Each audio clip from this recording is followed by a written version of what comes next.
Hello guys, welcome back. I'm here with another series of WordPress page creation.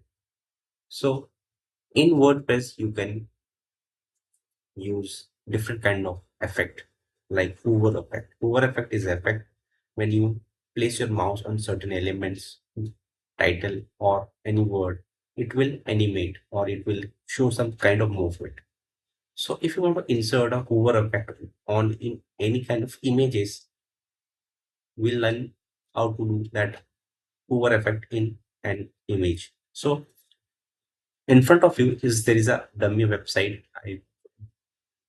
So I will be using hover effect on this image, and then we will learn how to do it. So in this on this page, as you can see, there is no effect right now.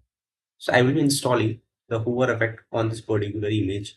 Then we'll refresh the page and check if the hover effect is working or not. So this is the front end. For the hover effect, we'll go to the back end. So now we are at the back end. We are at the Elementor editor version. So if you go to the element or the page or the image that you want to put an hover effect, just click on that. When you click, you will get three columns: the content, the style, the advanced. We have to go to the style portion, the style part. In the style part, if you come down, you will find something called hover. Select hover and come down further below, you will find something called hover animation. You can insert hover animation, means anyone who brings the mouse cursor on the image, the it will animate, show or kind of movement or animation movement. So to do that, we'll have to understand what kind of animations we can use. So we'll start with this grow. So it will look like this. Grow. It will get bigger whenever we place the cursor. Take, then we'll try another one like pulse. So it will vibrate. So there are a lot of different kind of animation that you can use on your images. So we can have something here like bouncing. So it will bounce. So you can put the animation as per your choice.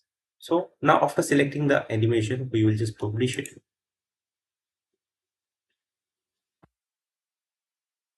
After publishing, we'll go to the page, the front page. Then we will refresh this page and we will go and check if the hover effect is actually working or not. So now I will take my cursor on the image. So as you can see, as I'm putting the image cursor on the image, it's doing a pop-up or an animation. So this is how you can implement the animation using hover effect on your images. Thank you for watching the video.